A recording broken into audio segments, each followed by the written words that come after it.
అందరికీ నమస్కారం. ఈరోజు మనతో పాటు ప్రముఖ ఆధ్యాత్మికవేత్త, astrologer, professor doctor Mullapudi Satyanarayana Murthy గారు ఉన్నారు. గురువుగారితో మాట్లాడేద్దాం.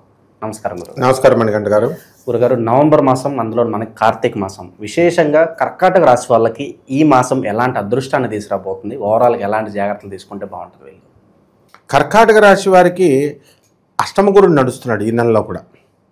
తర్వాత భాగ్యములో చక్కగా శని అదృష్టాన్ని తీసుకొస్తాడు. అలాగే ధనస్థానము గత నెల కంటే కూడా ఇంప్రూవ్డ్గా అవుతుంది. ఎందువల్లంటే గురుడు కర్కాటక రాశిలో ఉండి శుభమైనటువంటి ఫలితాలను ఇస్తున్నాడు.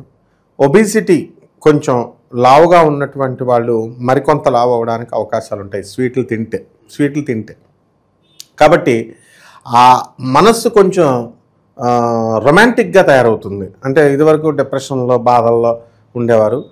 కర్కాటక రాశి వాళ్ళు గుటుకుమంటూ, ఎందుకంటే గురుడు 12 ఉన్నప్పుడు ఏ పోలీసు వాళ్ళు కేసు లేకపోతే ఏ కోర్టులు కేసుల్లో షూరిటీ సంతకాలు పెట్టినవి వాళ్ళు మామూలుగా కేసులు పెడతారని భయంతో ఉన్నటువంటి వాళ్ళు ఇప్పుడు ఆ భయం పోయి వీళ్ళంతా కూడా చాలా ఉల్లాసంగా హ్యాపీగా ఉండడం అనేటటువంటి జరుగుతుంది. మొట్టమొదటిగా ఈ కర్కాటక రాశి వాళ్ళకి గత నెల కంటే ఆదాయాలు పెరగడం వల్ల ఖర్చులు కూడా పెరుగుతాయి.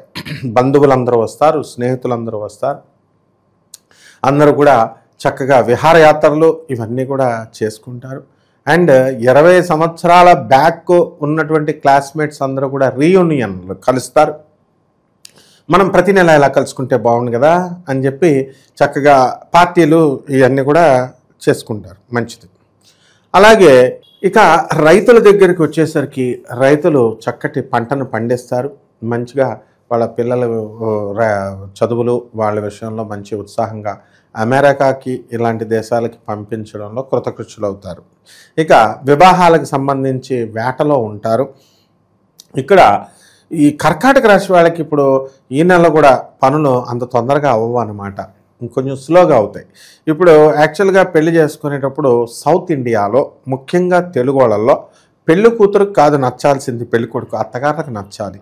కాబట్టి పెళ్లి కూతురు నచ్చితే అత్తగారు అడ్డుపెడుతుంది, లేదా అత్తగారికి నచ్చితే పెళ్లి కూతురు అడ్డుపెడుతుంది అన్నట్టుగా మనకి కొంత పెండింగ్ ఉంటుందన్నమాట. కర్కాటక రాశి వారి వివాహాలకి కాస్త జాగ్రత్తగా వీళ్ళు చేసుకుంటే సరిపోతుంది. ఈ యొక్క కర్కాటక రాశి వారికి అందరికీ కూడా కెరీర్కి ఎక్కువ ఇంపార్టెన్స్ ఇస్తారు.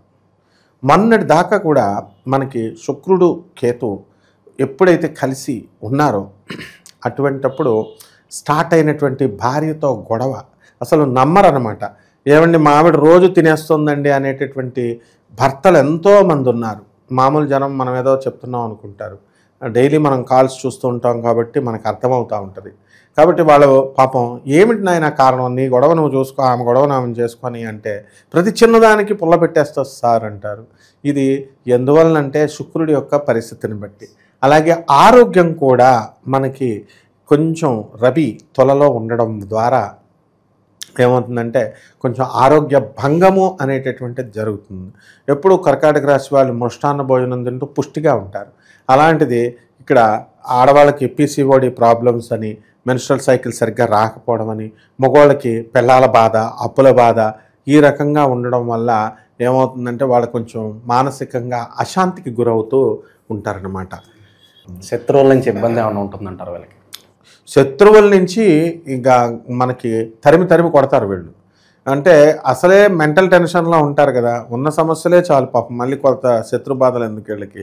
మనకున్నటువంటి ఈ యొక్క శని మంచి స్థానంలో ఉండడం వల్ల శత్రువుల్ని వీళ్ళు తరిమి కొట్టడం అనేటటువంటిది జరుగుతుంది. ప్రతి పని కూడా సగం స్టూడెంట్స్ ఉన్నారు, ఇప్పుడు సగం స్కాలర్షిప్లే శాంక్షన్ అవ్వడం. ఆర్మీ వాళ్ళు ఉన్నారు, ఆర్మీ వాళ్ళకి సగం లీవ్లే శాంక్షన్ అవ్వడం. అలాగే ఫారెన్ నుంచి ఫ్యామిలీస్ ఇండియాలో పెట్టుకొని పాపం ఫారెన్లో ఉండే ఉద్యోగాలు చేసుకునేటటువంటి వాళ్ళకి సగం లీవ్లే దొరకడము ఇలా ఉంటాయన్నమాట. అన్ని పనులు కూడా కర్కాటక రాశి వాళ్ళకి సగం అవుతూ ఉంటాయి. అయితే వీళ్ళు పర్సనల్ చార్ట్ని మనం అబ్జర్వ్ చేయాల్సినటువంటి అవసరం ఉంటుంది. ప్రతి ఒక్కళ్ళకి కూడా జనరల్గా ఈ గోచార రీత్యా జరిగేది మనం చెప్పాము. పర్సనల్ చార్ట్లో పర్సన్ టు పర్సన్ ఏ ప్రాబ్లం అయినా సరే వీళ్ళకి పరిష్కార మార్గం అనేటటువంటిది ఉంటుంది. కాబట్టి దాన్ని బట్టి వీళ్ళు పర్సనల్ చార్ట్లో వచ్చేటటువంటి ప్రాబ్లమ్ని ఓవర్కమ్ చేయగలిగితే కనుక కర్కాటక రాశి వాళ్ళకి చాలా బాగుంటుందన్నమాట. కాబట్టి ఈ ప్రెగ్నెన్సీ కన్సీవ్ కానటువంటి వాళ్ళకి ఆ ప్రెగ్నెన్సీ అనేటటువంటిది రావడానికి కన్సీవ్ అవడానికి అవకాశాలు ఉంటాయి. ఐవీఎఫ్లు అవనివ్వండి, ఇక రకరకాల ప్రయత్నాలు అవనివ్వండి, మొత్తం మీద మాత్రము సంతానం కలగడం తథ్యం అనమాట. ఈ కర్కాటక నిరుద్యోగులకు ఏదన్నా శుభవార్త ఎక్స్పెక్ట్ చేయొచ్చు అంటారు? నిరుద్యోగులు గ్యారంటీగా శుభవార్త. అసలు ప్రపంచంలో ఉన్నదే నిరుద్యోగులు. అంటే ఇప్పుడు సాఫ్ట్వేర్ జాబ్లు వస్తున్నాయి, మొట్టమొదట స్టూడెంట్ నిరుద్యోగులు, వీళ్ళు జాబులు రావట్లేదండి అంటారు. అసలే అమెరికాలో ఉన్న వాళ్ళకి కొంచెం కష్టం అవుతుంది. స్టూడెంట్ ఫస్ట్ ఇంటర్వ్యూలు పెట్టినప్పుడు చెప్పొచ్చు కదా, జాబ్ పెట్టేయండి అంటారు. వచ్చిన తర్వాత అంతా ఇంటర్వ్యూ అంతా అయిపోయిన తర్వాత స్టూడెంట్ వేసానా, పర్మనెంట్ వేసా, లేదు at least green city card GC ఉండాలి అని చెప్పేసి లేదు కాబట్టి అని ఆపేస్తున్నారు. అలాంటి బాధలు పడినటువంటి వాళ్ళకి ఈ ఉద్యోగాలు రావడానికి కొంచెం ఛాన్సెస్ ఉన్నాయి, ఇంప్రూవ్ అయినాయి నవంబర్ నెలలో. అయితే ఇండియాలో ఉన్నటువంటి వాళ్ళకి ఏ ఇది లేదు, మళ్ళీ కొత్తగా జాబులు వదిలేసినా కూడా నిర్మోహాటంగా వీళ్ళందరూ కూడా కొత్త కొత్త ఉద్యోగాలకు వెళ్ళిపోవడానికి అవకాశం ఉంటుంది. ఓకే, ఇక విశేషంగా ఏమన్నా పరిహారాలు ఏమన్నా చెప్తారు గురుగారు? ప్రజెంట్ ఉన్న గ్రహస్థితి బట్టి ఏం చేసుకుంటే బాగుంటుంది అంటారు? అందులో మన కార్తీక మాసం కాబట్టి ఏదన్నా కార్తీక మాసంలో ప్రతిరోజు కూడా మనకి శివారాధన చేయాలి, శివ మంత్ర జపం చేసుకోవాలి. అలాగే సోమవారాలు 4 సోమవారాలు 5 సోమవారాలు శివుడికి అభిషేకం చేసుకోవాలి. అలాగే ఈ యొక్క కార్తీక మాసంలో మారేడు ఆకులు ఉండవు, జనరల్గా మారేడు ఆకులను అంతా కోసేస్తారు. కాబట్టి వీళ్ళు మారేడు చెట్టుకు పూజ చేసి మారేడు చెట్టుకు నీళ్లు పోసి మారేడు చెట్టు చుట్టూ ప్రదక్షిణ చేసుకోవడం, రావి చెట్టుకు నీళ్లు పోస్తూ రావి చెట్టుకు ప్రదక్షిణాలు ఉదయం సూర్యోదయం అయిన తర్వాత నుంచి సూర్యాస్తమయం అయ్యేంత వరకు మాత్రమే చేయాలి. ఆ మధ్యలో చేయాలి. దాటిన తర్వాత సూర్యోదయం ముందు చేస్తే దరిద్ర దేవత పట్టుకుంటుంది.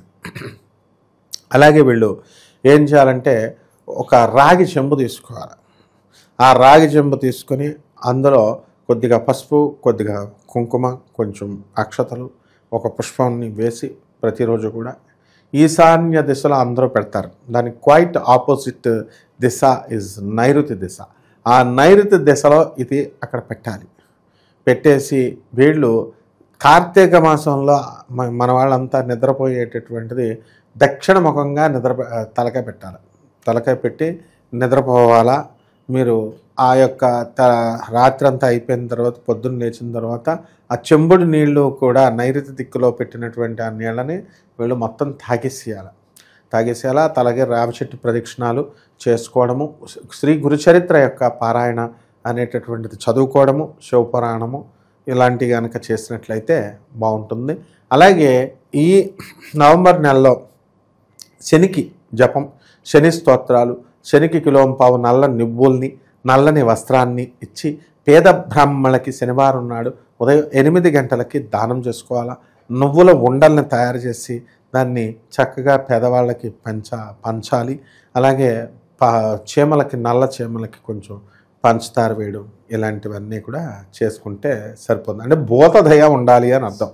కేవలం ఇవే చేయాలండి అనే కాకుండా అనాథలకి, వికలాంగులకి, ముసలి వాళ్ళకి, తర్వాత పేదవారికి వీళ్ళకి సహాయాలు చేసుకున్నట్లయితే అద్భుతమైనగా ఈ యొక్క శని బాధల నుంచి, రాహు బాధల నుంచి బయటపడిపోవచ్చు.